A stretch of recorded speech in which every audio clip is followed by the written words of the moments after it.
The baby inside her kicked hard when the auctioneer's gavel slammed down, and the sound cracked through the square like thunder rolling off canyon walls. She staggered beneath the sack that suffocated her sight, her wrists bound so tight she felt her pulse hammering against the rope. A murmur swept the gathered crowd, boots shuffling in dust, the smell of sweat and liquor thick in the air. The auctioneer's voice, slick as oil, rose above it all, announcing her not as a woman, but as merchandise, as if her swollen belly were nothing more than a flaw on an otherwise marketable skin. She whispered into the dark fabric, words that trembled between desperation and defiance. "My baby is coming. Please, remove the sack and buy me." The plea fell into a silence that carried no kindness. Laughter scattered through the men crowding close, and one stepped forward, his spurs jingling with arrogance.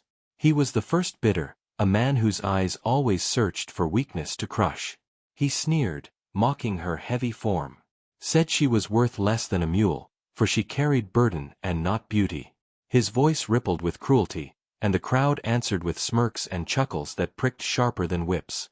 Yet she did not bow her head. Beneath the sack she straightened, drawing her breath in slow defiance.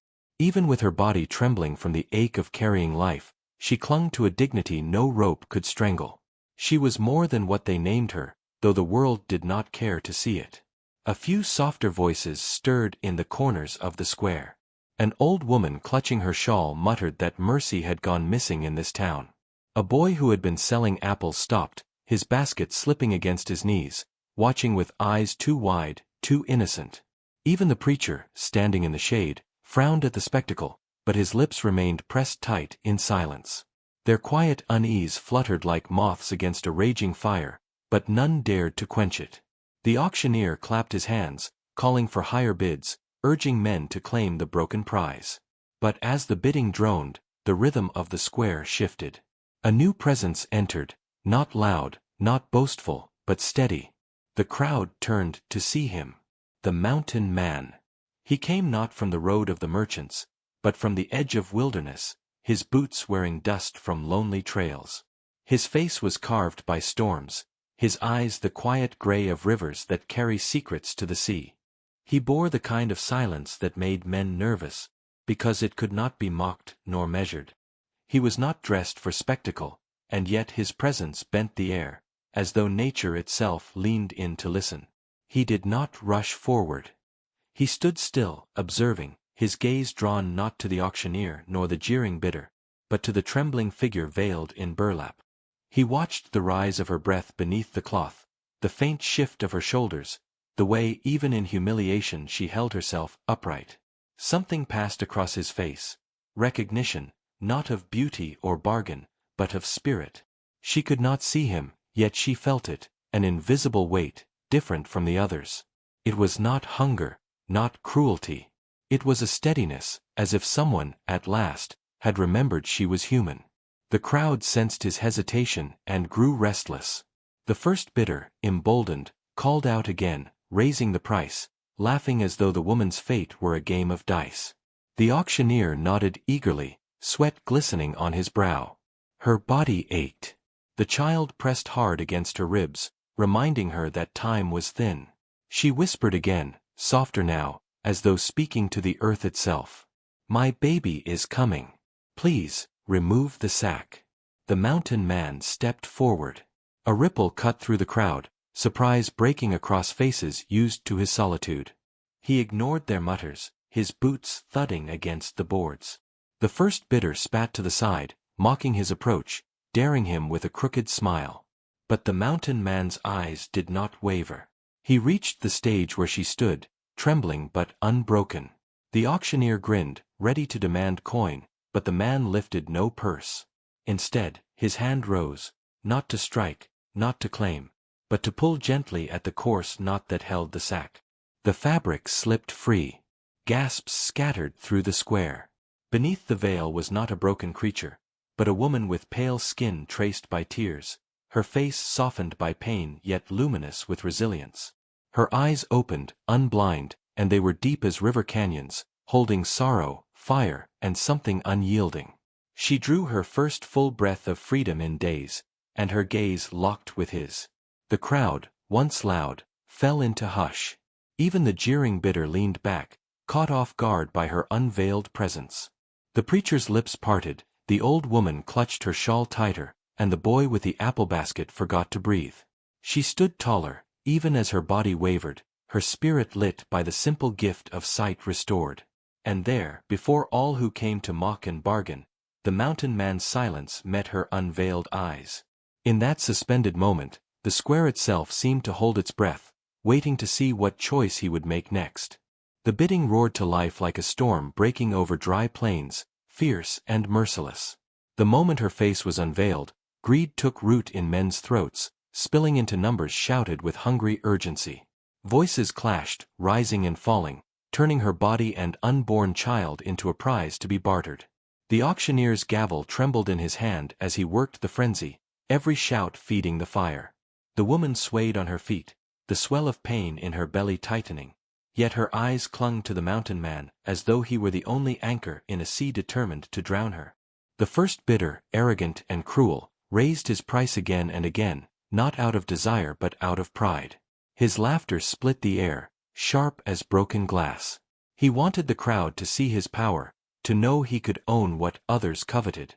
He leaned against the post, smirking, calling her names meant to grind her dignity to dust. The auctioneer welcomed his noise, coaxing more coin, turning human suffering into spectacle. The mountain man stood still, shoulders squared, silence wrapped around him like armor. He did not answer at first, did not join the chorus of voices measuring a life in dollars.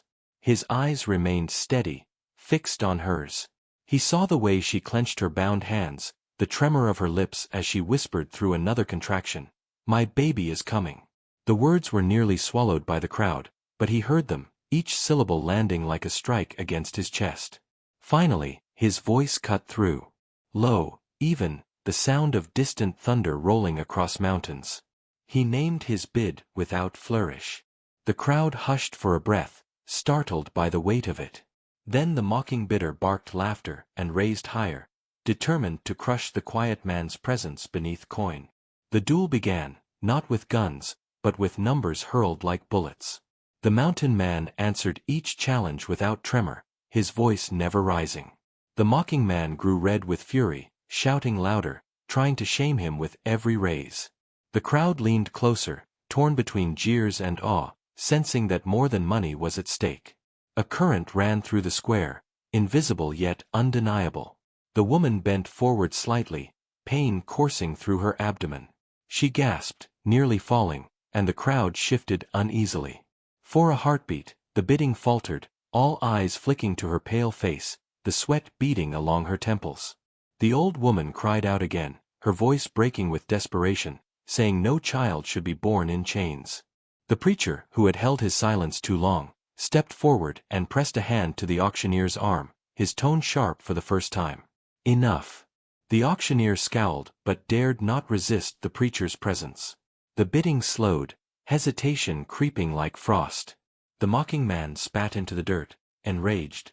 But when he tried to raise the price again, the mountain man met his gaze with such unflinching steadiness that the words withered on his tongue. There was no boast in those eyes, no hunger, only an unyielding certainty, as if he were defending something sacred. The woman's breathing came ragged, but her gaze stayed locked on him. Her whisper, broken yet fierce, carried once more, "My baby is coming." The hammer fell. The gavel's crack silenced the square, echoing like final judgment. She was his. But he did not seize her as a prize. He did not pull her down the steps like property newly bought. Instead, he moved with a gentleness that silenced even the cruelest murmurs.